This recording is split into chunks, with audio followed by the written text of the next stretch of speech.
करी बेटा ये ते कहबर खोल दे और तू चढ़ौआ क्या दी हरनिया वो सती पति मरता नारी के माहे घोड़ा के दौरा डाली हम कोनो लागी धर्मराज बाबा के नेतल दौरा डाली हमने घोड़ा के डाली माहे एक केवा खोल दो एक दिन धर्मराज बाबा के हम चढ़ौआ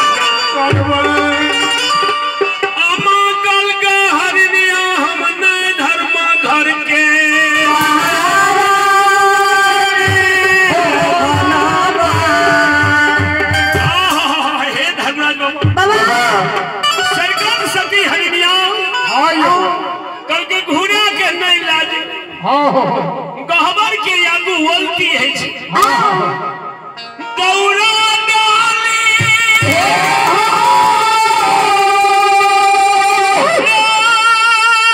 गठरी खोल दल गई हे दौरा डाली के गठरी हरनिया खोल सुमरित शाह धनोजा निवासी मालिक के दरबार में 101 रुपया दे मालिक बाबू उनको मनोरथ के पूरा कर दियो हे धन्यवाद भगवान के दरबार में मौसम कुमारी जगदम्बा महोदय की सुपुत्री है उनकी तरफ से भगवान के दरबार में शाकर सदार शिवदार हृदय से 21 रुपये दान दिए हैं विशेष महादानी को मालिक और श्री लाख लाख धन्यवाद है बाबा बोले भंडारी भंडार घोड़ खेंगे जय हो दानी महाराज की जय हो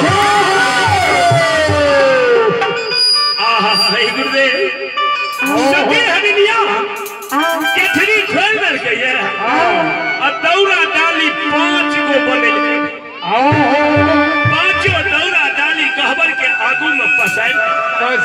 दल गई हरनिया कहल जो हो धर्मराज बाबा वही दिन हम कबला के लिया रे मालिक हमार दोस्त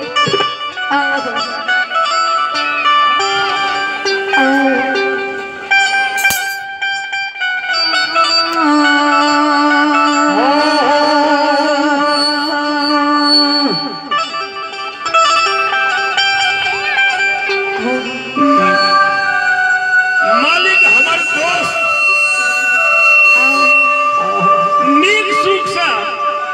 जंगली सा पोपी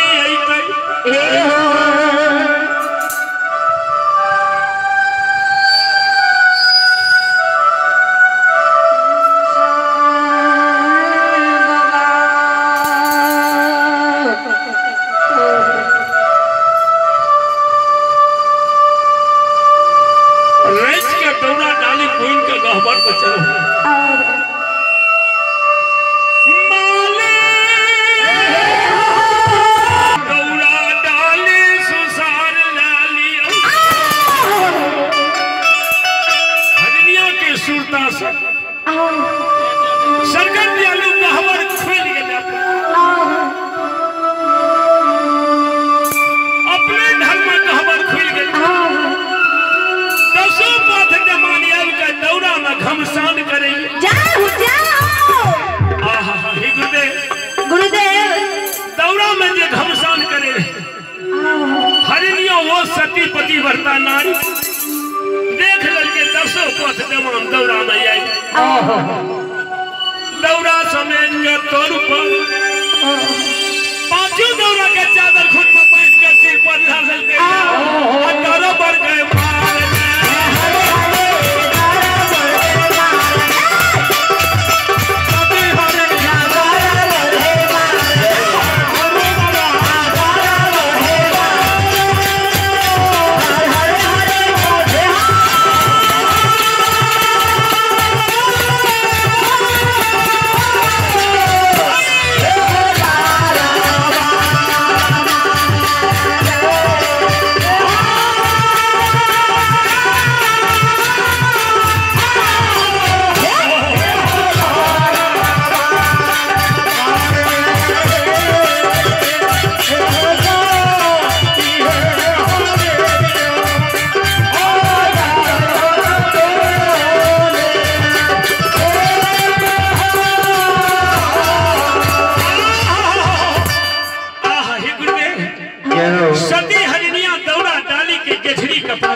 अपना गहबर में रख देलके गेठरी खोल दे 10 पथ जमान गहबर में घमसान ज्योति बाबा के गहबर भंख भी आंधा गले हरिया डोम के गहबर दितुहान में बाबू ज्योति बनिया बाबू ज्योति बनिया हे धनलाल बाबा समाज बाबा से भेंट मुलाकात क्या क्या अपना भवन यज्ञ गले गहबर पर नजर पे अहे हो गुरु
शिबू दास के सुपूत वीरेंद्र कुमार मालिक के दरबार में 111 रुपया दलखिनिया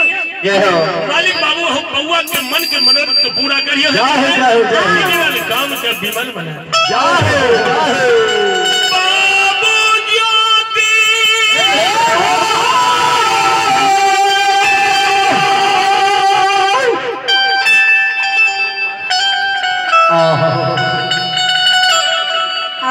सीताराम शाह के पोता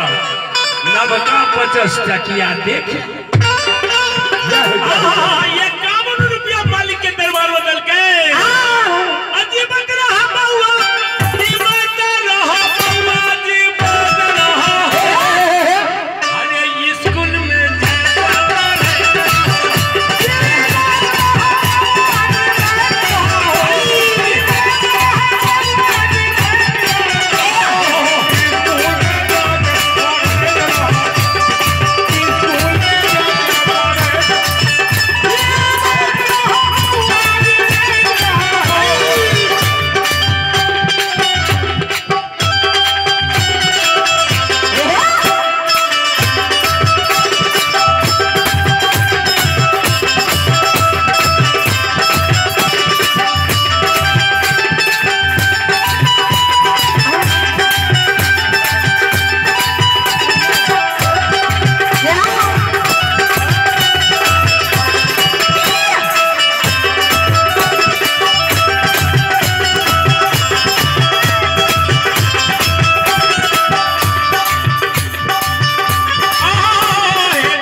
सरकार बाबू ज्योति समाज से मिल के जब अंगना गले गहबर पर नजर पड़ले मार लगे छाती में मुक्का गिरी